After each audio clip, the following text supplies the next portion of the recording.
Marimar si Marian. Ah, hindi. Yung yung unang Marimar. Yung unang Marimar, si Talia. Although alam ko din yung Marimar na Marian, pero di ko talaga siya pinanood. Kasi may isang eksena sa Marimar na Philippines na parang hindi ko ata nasikmura. Kasi basta yung, alam natin, di ba si Marimar galing siyang, mahirap lang siya, kasama niya si Lolo, si Lola niya, si Pulgoso. Sa Philippine adaptation, yung Lola, di ba syempre dapat aapihin, ganon. Ganon yung kontrabida, aapihin yung si Marimar, aapihin yung lolo't lola, hanggang sa namatay yung lolo't lola niya, di ba? Kaya, yun yung storyline. May isang eksena doon na pinakain ni Katrina Halili, which is, ang ano siya si Senyora Santibanez eh. Yun yung role niya. Pinakain ni Senyora Santibanez, yung lola ni Marimar, ng dog food. Tapos parang yung lola, ay thank you po, parang hindi kinaya ng loob ko kasi makalola ako. So parang, nung nakita ko yung eksena na yun noon, parang medyo na-damage ata ako mentally. Kasi parang na-haunt na ako ng fact na mahirap lang din kami, tas may lola din ako. Paano kaya kung lubos pa sa salamat yung lola ko sa pagkain na binigay sa kanya, pero pala dog food lang pala yung binigay. Alam mo yun, yung parang yun na fucked up ako. Kaya hindi ko na tinuloy panoorin yung Tagalog adaptation. Maybe siguro kasi meron akong muwang, pero nung bata ako, yung original Marimar, parang alam mo lang, ganda-ganda ni Marimar, tapos hindi mo pa talaga fully nagagrasp kung ano yung nangyayari, bakit may namamatay, bakit pinatay, ganon. Pero nung may Philippine adaptation na,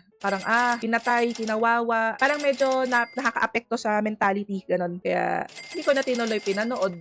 Sorry naman, Marian Rivera. Pero maganda siya. Ilang masasabi ko. Maganda po si Marian Rivera as Marimar, and bagay naman sila ni Ding Dong Dantes.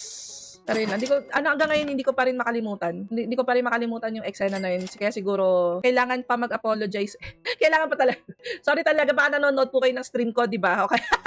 Nakakalakas naman ang loob, di ba? Pero malay mo, di ba, nung napadpad sila sa mag-asawa naman na sila. Kanyang-kanya na yung dingdong ni Dingdong. Okay na yun. Wala nang aangkin.